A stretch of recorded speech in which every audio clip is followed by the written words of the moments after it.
ఆంధ్రప్రదేశ్ రాష్ట్ర సమగ్రాభివృద్ధికి కేంద్ర ప్రభుత్వ కేటాయింపులు. వైద్య రంగానికి భారీగా నిధుల కేటాయింపులు. రాష్ట్రంలోని వైద్య, ఆరోగ్య రంగంలో మౌలిక సదుపాయాల కల్పన కేంద్రంలోని నరేంద్ర మోదీ ప్రభుత్వం భారీగా నిధులను కేటాయించడం జరిగింది. నేషనల్ హెల్త్ మిషన్ కింద కేవలం 2019-22 మధ్య 3,412 కోట్ల రూపాయలు కేంద్ర ప్రభుత్వం మంజూరు చేసింది. 7 నూతన ఈఎస్ఐ ఆసుపత్రుల నిర్మాణానికి, 3 ఈఎస్ఐ ఆసుపత్రుల పునర్నిర్మాణానికి నిధులు మంజూరు చేసింది.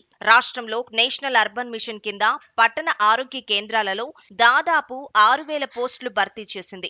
అలాగే దీని కింద మొత్తం 110 హెల్త్ అండ్ వెల్నెస్ సెంటర్లను ఏర్పాటు చేయడం జరిగింది.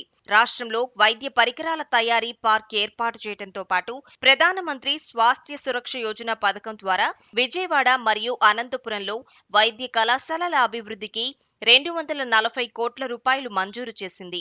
అలాగే రాష్ట్రంలో కొత్తగా 17 మెడికల్ కళాశాలలకు అనుమతి ఇవ్వడంతో పాటు మచిలీపట్నం, పాడేరు, పిడుగురాళ్లలో మెడికల్ కాలేజీ ఏర్పాటుకు 585 కోట్లు కేంద్రం మంజూరు చేసింది. అంతేకాకుండా రాష్ట్రంలో కొత్తగా 3 నర్సింగ్ కాలేజీలు కూడా మంజూరు చేసింది.